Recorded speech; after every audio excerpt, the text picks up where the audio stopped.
Hello everyone! Today I'm going to show you how to make some really cute holiday ornaments using polymer clay. I think just because I'm primarily a painter and drawer more than a sculptor, this process may be a little different than what you're used to seeing with most polymer clay ornaments. If you haven't used polymer clay before, it's really crumbly at first, so you have to squish it around in your hands and warm it up first. Once it's pliable, I'm using an acrylic roller to roll it out to about 1/4 inch thick, same as like making Christmas cookies.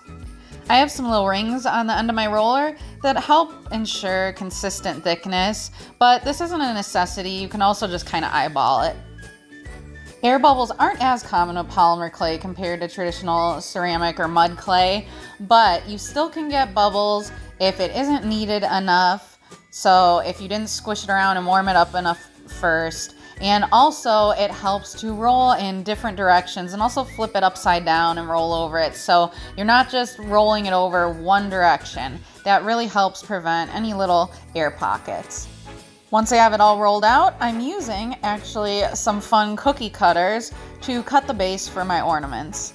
A safety note, anything you use for clay, even if you wash it off, you don't ever want to use for food again, just to be safe.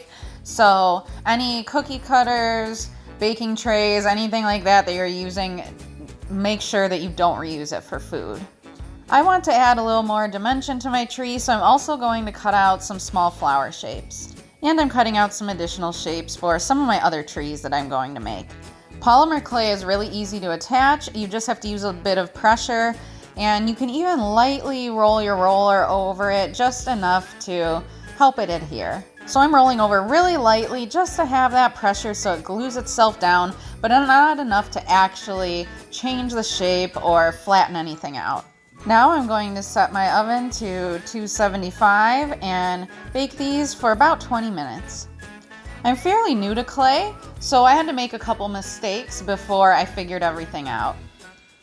With the cookie cutters, you can end up with some sharp edges, and it's a lot easier actually to just bake them as is and then use a really light sandpaper afterwards, like the finest you can get, instead of trying to use your fingers to smooth out the edge when it's still pliable, because a lot of times that will just cause it to be misshapen.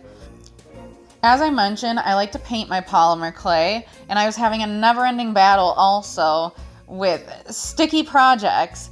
Even when they would dry fine, I'd pack them away in my bin where I keep all my stuff for art fairs, and then I'd pull them out for the art fair, the things I was providing for sale, and they'd suddenly be sticky again. Or like if I had a couple art fairs that were outdoors where everything had dried fine, had cured, it felt completely normal.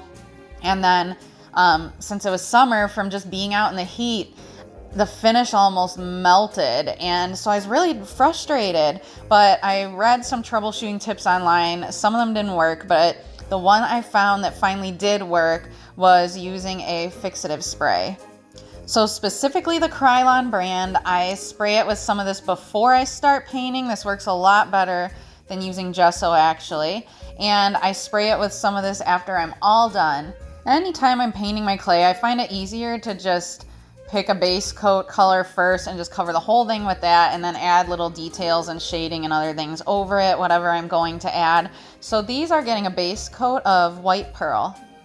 I made sure that I let these dry entirely, and I actually put them away for an entire day and went back the next day and started drawing on the details. I'm using Posca pens, which are my favorite brand of paint marker. I want these ornaments to have a lot of fun retro patterns. I just taught a class where we made ornaments like this actually, and I provided handouts that showed different classic folk art patterns from around the world.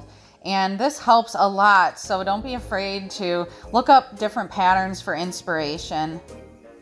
And a lot of classic folk art designs do use a lot of simple geometric shapes, so even if you aren't an artist primarily and you're just doing this as a fun crafty thing for the holidays, even beginners and people that don't draw regularly should be able to do it, because it's just using simple lines and geometric shapes, and it's easy to break down and even simplify the designs further on your own and leave out some of the details and still have it look really great. Like all these ornaments I'm doing, especially because they're smaller size, I won't be adding a ton of detail, a lot of just fun color blocking of different shapes. For these, I'm taking bits and pieces from Nordic designs, Japanese, some Mexican folk art, a little bit of Hungarian thrown in there, so a little bit from everywhere.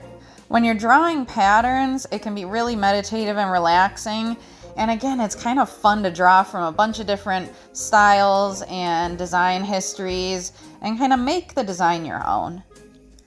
Thank you so much for watching. I hope you grab some cookie cutters and some clay and try this yourself at home. This would be really fun to do with people of all ages. And you can see that even with just a white base, they turn out really striking.